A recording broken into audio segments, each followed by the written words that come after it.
하나님의 말씀은 마태복음 9장 35절로 10장 1절까지의 말씀입니다. 마태복음 9장 35절부터 10장 1절까지의 말씀입니다.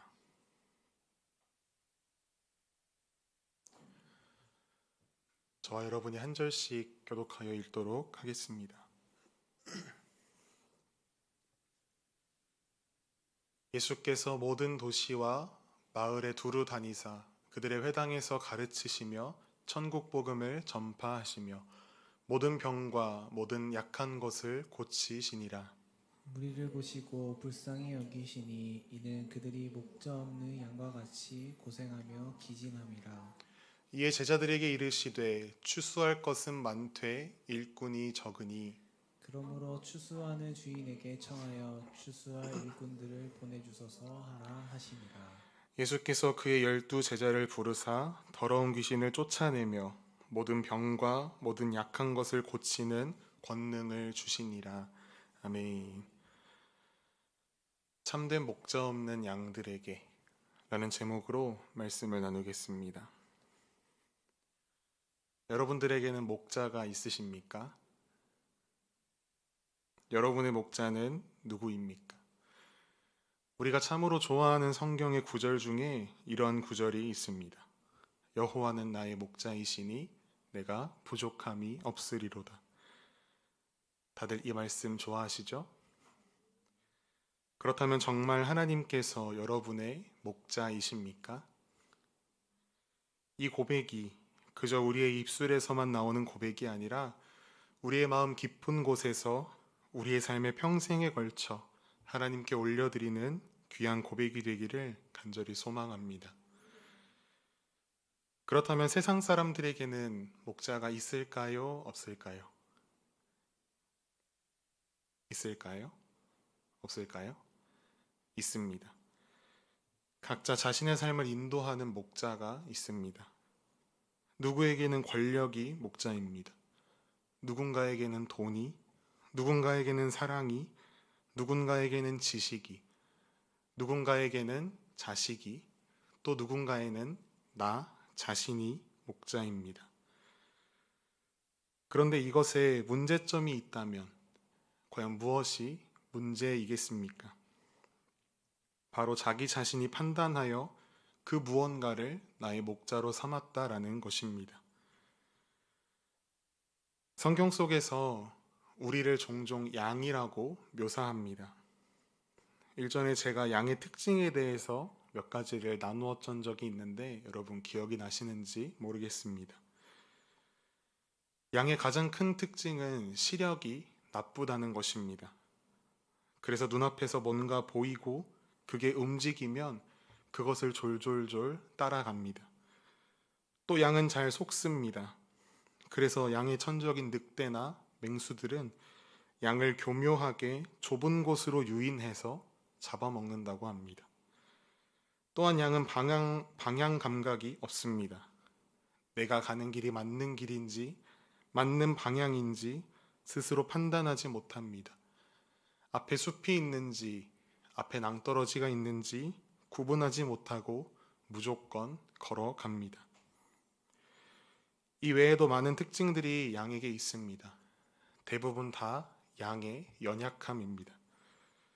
이러한 특징을 가진 양이 자신의 목자를 직접 선택했다고 생각해 보십시오. 시력이 좋지 않은 양이 어떻게 올바르게 목자를 고를 수 있겠습니까? 그저 자신 앞에 희미하게 보이고 움직이는 그것을 본능적으로 따라가겠지요. 세상의 유혹에 이끌려서 늘 속으며 살아갑니다. 방향 감각이 없어 이 길이 맞는 길인지 알지도 못한 채 판단하지도 못합니다. 그런 양이 선택한 목자가 과연 바른 목자이겠습니까? 이 세상의 그 무엇도 결코 우리에게 목자가 될 수 없습니다. 아니, 세상은 그럴 생각조차 없습니다. 양을 돌보기는 하나 그저 돈을 받고 일하는 사꾼처럼 자신에게 위기가 오면 양을 가장 먼저 내팽개쳐 버리는 세상입니다. 참 많은 사람들이 그러한 세상을 자신의 목자로 삼고 살아간다는 사실은 너무나 안타까운 사실이 아닐 수 없습니다. 그런데 우리 예수님은 어떤 분이십니까?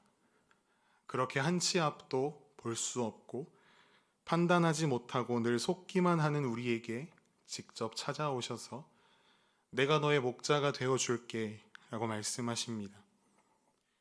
성경 요한복음 10장 11절을 보면 그 목자를 선한 목자다라고 표현하고 있습니다. 얼마나 선한 목자냐 하면 그 하찮은 양들을 위해 자신의 목숨까지도 내어줄 수 있는 그만큼 선한 목자입니다. 그 말씀대로 예수님은 하찮은 우리를 위해 자신의 그 목숨을 내어 버리셨습니다. 그 예수 그리스도께서 우리의 목자가 되신다는 사실이 우리에게 얼마나 큰 은혜요, 우리에게 얼마나 큰 감사거리인지 모르겠습니다. 우리가 이것을 생각하면서 이제 오늘의 본문 안으로 함께 들어가 보려 합니다. 오늘 본문은 예수님께서 갈릴리에서의 사역을 마치시고 그 사역들을 정리하는 마태의 설명입니다. 마태복음 8장과 오늘 본문이 속한 9장을 보시면 예수님께서 갈릴리에서 행하셨던 수많은 사건들, 사역들을 우리가 볼 수 있습니다. 나병 환자를 치료하신 사건, 백부장의 하인을 고치신 사건, 베드로의 장모를 고치시고 바람과 바다를 잔잔하게 하시며 귀신 들린 사람을 고치시고 중풍병자를 고치시고 맹인의 눈을 뜨게 하고 말 못하는 사람을 고치시고 심지어는 예수님의 옷자락을 통해서도 병 고침을 받는 그런 일들을 예수님께서 보여주셨습니다. 이 사역들을 보면 대부분이 어떤 사역입니까? 치유하는 사역입니다. 풍랑이는 바다를 잠잠하게 하신 사건을 제외하고는 모두 치료하시는 사역입니다. 치유 사건이 가장 많았습니다. 그런데 아이러니한 것이 하나 있습니다. 마태는 오늘 우리가 읽은 본문에서 예수님의 사역의 유형을 세 가지로 나열합니다. 가르치시는 사역, 복음을 전파하시는 사역, 그리고 치료하시는 사역. 이 세 가지 중에서 가장 많이 있었던 예수님의 치유 사건을 가장 뒤에 내걸고 있습니다. 뿐만 아니라 마태복음 11장 1절은 이렇게 기록합니다. 예수께서 12 제자에게 명하시기를 마치시고 이에 그들의 여러 동네에서 가르치시며 전도하시려고 거기서 떠나가시니라. 아예 치유 사역에 대해서는 언급도 하시지 않고 가르치는 사역과 복음 전파 사역에 대해서만 언급합니다. 이 부분에서 우리가 캐치해야 하는 것이 한 가지 있다면 마태복음 8장과 9장에 기록된 치유에 관한 그 기사들은 단순히 예수님의 치유의 능력을 드러내기 위한 목적으로 기록된 것이 아니다라는 것입니다. 그렇게 많은 병자들, 가지각색으로 다양한 병들을 치료할 수 있는 능력을 가지신 예수 그리스도가 과연 누구이며 그가 궁극적으로는 구원의 복음을 알리고자 이 일들을 많은 무리들에게 보이신 것이다 라는 사실을 마태는 전하고 싶었습니다. 치유의 행위는 가시적으로 눈에 보이는 일이었고 그 속에 담긴 그 일을 통해 진짜로 이루고자 하셨던 예수님의 일은 천국 복음을 전파하시는 일이었습니다. 예수님께서 참 많은 기적들을 보여주셨습니다. 많은 사람들을 고치셨습니다. 뿌듯해하실 법도 합니다. 이제 이만하면 됐다 생각하실 법도 합니다.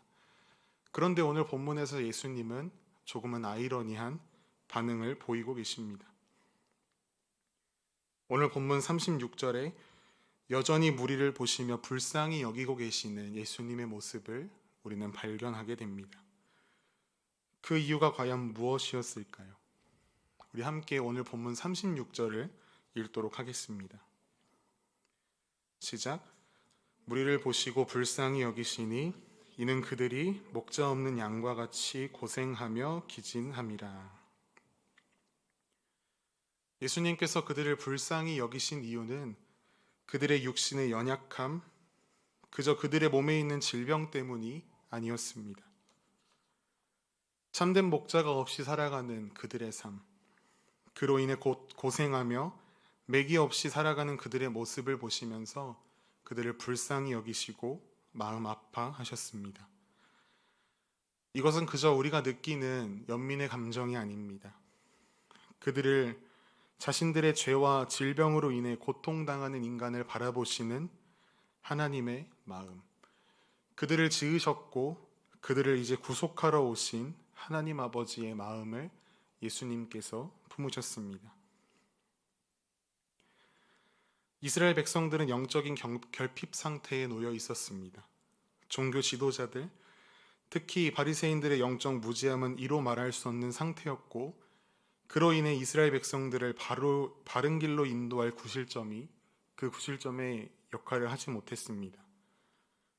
그들은 예수님의 사역을 통해 하나님의 나라가 자신들에게 점점 다가오고 있음을 인식하지 못하고 예수님의 사역을 그저 사탄의 장난이다, 신성 모독이다 라고 이야기합니다. 그런 당시 종교 지도자들의 모습 속에 이스라엘 백성들이 영적으로 바른 길을 갈 수 있는 가능성이 있을래야 조금도 있을 수가 없습니다. 수많은 병자들을 고쳤지만 아직 많은 병자들이 있고 여전히 사람들은 자신의 육신의 연약함, 허약함에만 관심을 쏟고 있습니다. 그러나 예수님께서는 이제 본격적으로 그들의 영적인 병약함을 치료하기 위해 특단의 결정을 내리십니다. 하나님 나라의 기쁜 소식을 전파할 일꾼들을 세우십니다.